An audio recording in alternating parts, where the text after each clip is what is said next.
the justice system, the judicial system. I wouldn't say it's perfect. I wouldn't say it always works.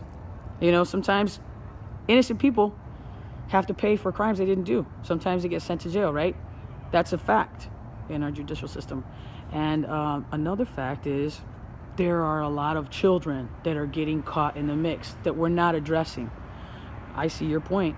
But what about those lost kids? What about those lost children that really can't defend themselves? And they're going to be in great numbers. Because with all these deportations happening, there's going to be an influx of orphans. Because most of the people that are getting deported aren't necessarily criminal, so much as like waiting for their visa status. Like, that's why I was asking you if you were aware of the immigration system. Sure. Sometimes immigration actually advises these people to stay here illegally, because they say if you leave, you're not going to be able to come back. But the visa has expired.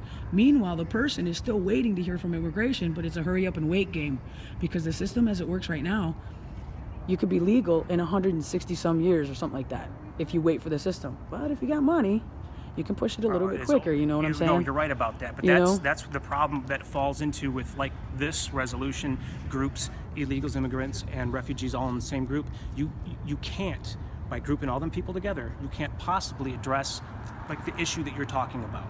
If you was to separate them out and say this is how we deal with immigrants, this is how we deal with refugees, and this is how we deal with the illegals, then you can get down into the nitty-gritty, and on your outline you can get down into the little ones and little twos and little threes underneath all your A's, B's, and C's, and you can address that kind of thing. But when you group everything together, and then these people huddle together, and why wouldn't they? Because they're like-minded people in a fashion, right? So they're going to be together, and then they see resolutions come together, they're all underneath one umbrella. Well, it's not actually helping them.